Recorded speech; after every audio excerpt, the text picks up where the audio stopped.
Quiero compartirles, ya que ahora somos mucho más, un concepto que me parece sumamente importante en la obra wittgensteiniana, que es la del lenguaje ideal.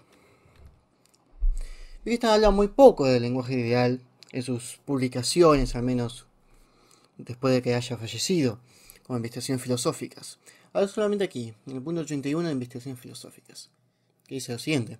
En filosofía, comparamos frecuentemente el uso de una palabra con juegos y cálculos de reglas fijas, pero no podemos decir que quien usa el lenguaje tenga que jugar tal juego.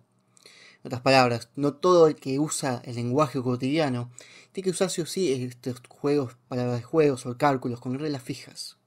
En la cotidiana es distinto, está diciendo en esta primera parte.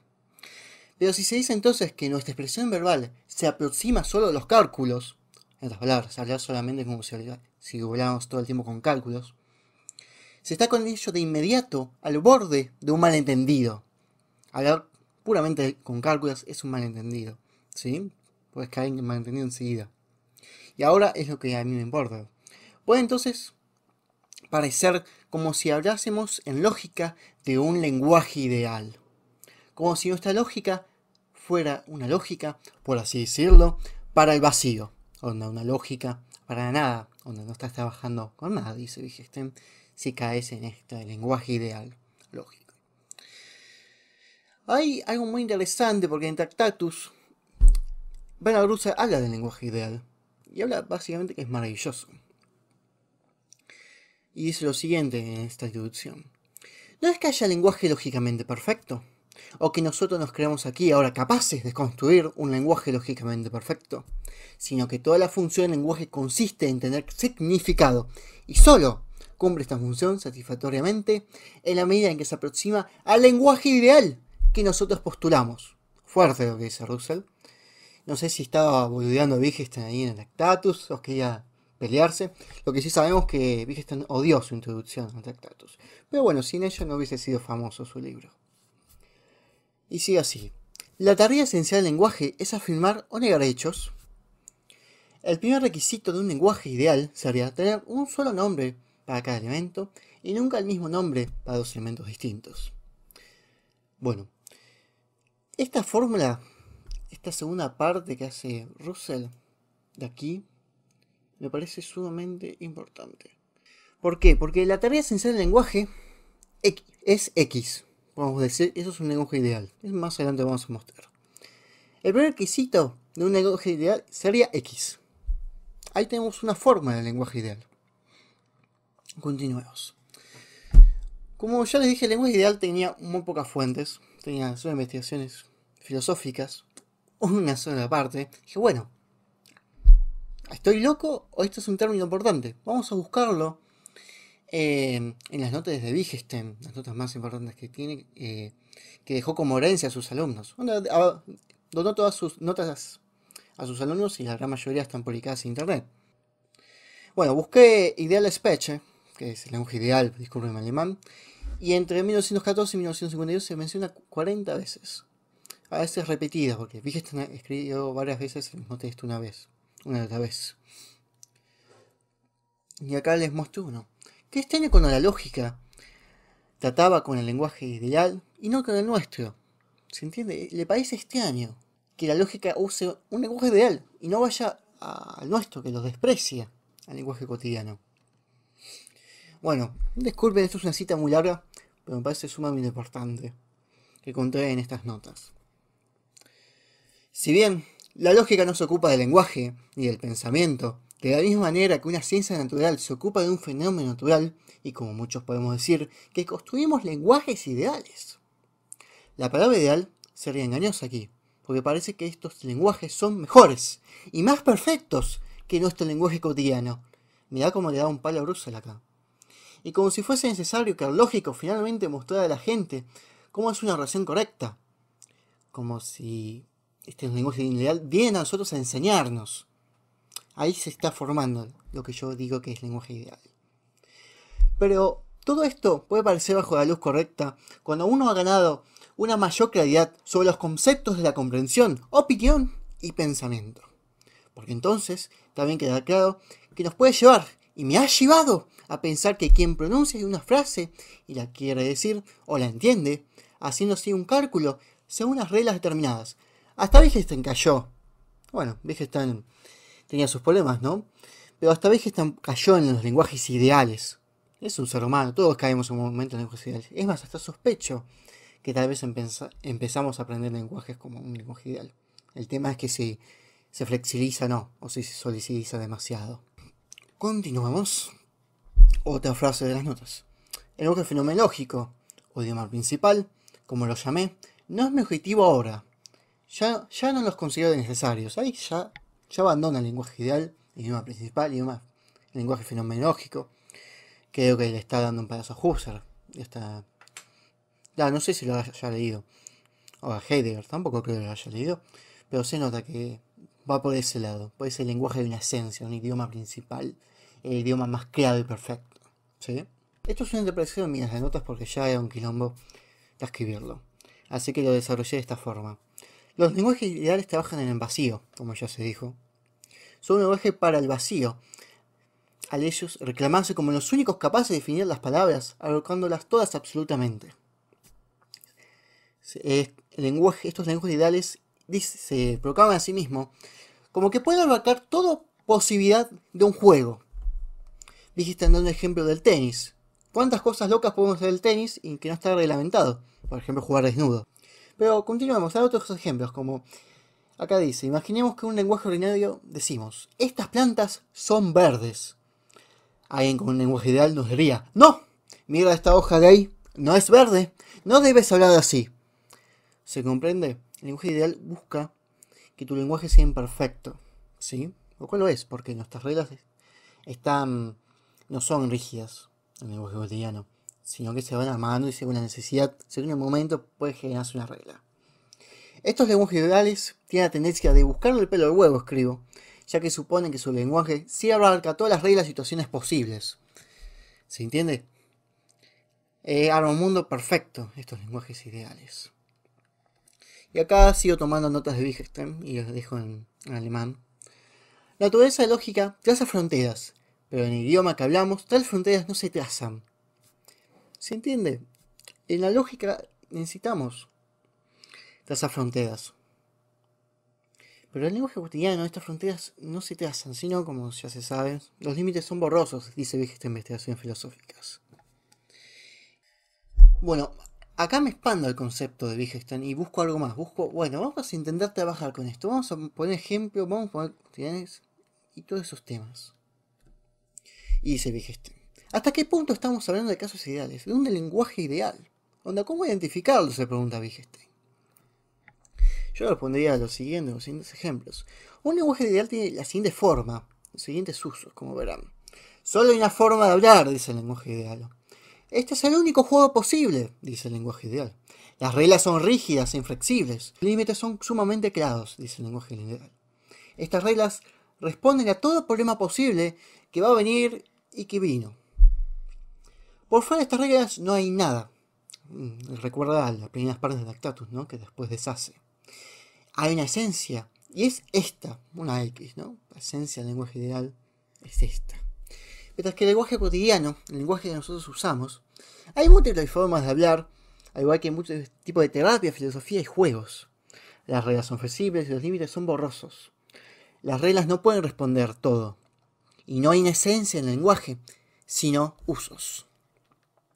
Acá marcamos una suma diferencia. No quiero decir que el lenguaje ideal sea una mierda. Muchas veces para hablar necesitamos de un lenguaje ideal y poner bases. El problema es cuando nosotros no nos flexibilizamos y decimos, esta es la única manera de hablar en todas las formas posibles. Les voy a mostrar más adelante qué problemas puede generar esto. No se puede decir a esta estructura, todavía le falta algo. Para hacer una oración. Más bien, le falta algo para hacer esa oración. ¿Se entiende? Acá Wittgenstein se pone en el contexto de la oración. No para hacer una oración, sino para hacer esa oración. Esta frase me parece muy importante. Y yo dije, bueno, pero Wittgenstein no solamente la lógica, o al menos lo que encontré de tus textos, se puede volver un lenguaje ideal. Cualquier lenguaje se puede volver ideal, se puede solidificar. Imaginemos un lenguaje tradicionalista. Tu lenguaje es bárbaro, una desviación del español tradicional. Solo hay un español, y es decir lo que yo digo. Esto pasaba en Argentina en algunos colegios, que ahí solo se podía hablar en español de cierto tipo, y todo tipo de español era inútil, bárbaro, inferior. Vosotros, sus majestades, y así había que hablar. Otro tipo de lenguaje que se puede ideal es, imaginamos, el de ajedrez, o cualquier otro juego. Luego lo que podemos hacer es aplicar reglas lógicas. Todo el mundo es un tablero y siempre movemos fichas con reglas inamovibles. E imaginemos una persona que solo puede jugar ajedrez de cierta forma, de cierta manera, que ve todo el mundo como un ajedrez. Cuando corteja lo que ¿qué quiere jugar? ¿Cómo me quiere atacar? Si tiene su vida es a través de ajedrez y ve el mundo a través de ajedrez y solo lo puede ver así. Por supuesto, el lenguaje inclusivo también puede tomar una forma de lenguaje ideal. La esencia de ciertas palabras es malvada, ya que su único uso posible es descubrir a ciertas personas. Si usas este lenguaje, eres amoral. Por lo tanto, tienes que usar mi lenguaje y es el único posible que puedes usar. ¿Se ve? Ahora, el lenguaje cotidiano no se escapa de esto. Solo se puede hablar como se habla en la cotidianidad. Esta es la esencia de todo, y solo debemos usar el lenguaje cotidiano, el único verdadero. Esto es una exageración, obviamente, todos son ejemplos exagerados, pero que se ve con más claridad. Hay mucha gente que se llama analítico, vegetariano, que cae en esto, una esencia del lenguaje cotidiano. Bueno, luego el lenguaje académico, esto es un lenguaje que yo invento, ¿no? Hay tantos tipos de juego, tantos lenguajes que se pueden volver ideales, que no se puede abarcar. Pero es muy interesante analizarlo de todas maneras. El lenguaje académico dice lo siguiente: solo se debe hablar con este habla, como se habla desde lo académico. Este término es superior a como se usó cotidianamente, ya que tiene más investigación, y este otro es inapropiado por esta investigación. Pues esto puede pasar en cualquier ámbito académico. Por ejemplo, que propaganda solo se puede usar de su forma académica. Sexualidad solo se puede usar de su forma académica. Ser vivo solo se puede usar de su forma académica. Y bueno, y esto complica porque si no es flexible esto, vivís en un mundo paralelo. O vamos al lenguaje social. Por ejemplo, miren ese cheto, como se dice acá, con su lenguaje inferior, no habla como el pueblo. Acá suele pasarse eso, según castas sociales, digamos. Se puede hablar solo como se habla en nuestra clase social. Todos los demás son usos o deformaciones. Se ve que el lenguaje ideal tiene esta forma, estos usos, digamos, que son rígidos y que se quieren imponer, y que todos los demás son inferiores y tienen que hablar así, de una manera, hablar de cesta. Acá sigue Wittgenstein en sus notas, y dice lo siguiente: cuando miramos el uso real de una palabra, vemos algo fluctuante. El uso real de una palabra es fluctuante, se está moviendo continuamente. Por eso es una gran complicación estudiar el lenguaje cotidiano, que a pesar de que a veces es simple, una estupidez, no, nunca termina, porque siempre está cambiando, siempre está en movimiento. Nos oponemos a este factor fluctuante en estas consideraciones con algo más sólido. Claro, porque no podemos vivir todo el tiempo de esta forma fluctuante. Y creamos un juego. Ahora, se vuelve ideal esto cuando este juego se vuelve rígido, no hay otra forma de jugar. Solo se puede jugar ajedrez, no hay juegos de cartas. ¿Sí? El juego sexual es un juego de ajedrez escondido. Y dice Wittgenstein que esto es muy importante. Cuando creamos un juego es similar a pintar una imagen constante, de una imagen de un paisaje en constante cambio. Miramos el lenguaje desde el punto de vista de un juego de acuerdo con ciertas reglas fijas. Y ahí creamos un juego. Agarramos un paisaje en puro movimiento y tomamos una imagen. Bueno, y continúa Wittgenstein y dice lo siguiente: no se puede decir que la lógica representa una realidad idealizada, que no se aplica estrictamente a un lenguaje ideal, etc. Porque ¿de dónde sacamos el concepto de este ideal? A lo sumo podemos decir, construimos un lenguaje ideal, en contraste con el lenguaje coloquial, por ejemplo. Pero no, estamos diciendo algo que solo sería cierto en un lenguaje ideal. Esta es la crítica que dijiste. Los lenguajes ideales se creen que solo funcionan en un mundo ideal. Pero puede ser útil. El problema es cuando se empieza a imponer. Cuando se empieza a decir, este es el único uso posible. Por eso, lo que nos dice Russell, esta fórmula que pone acá Russell, es sumamente útil para ver un lenguaje ideal. Disculpame, Russell. Pero cuando dices la tarea esencial del lenguaje es X. Y ahí podés poner cualquier tipo de lenguaje ideal. El académico, el tradicionalista, el de género, el inclusivo. La tarea esencial del lenguaje es X. Y se acabó.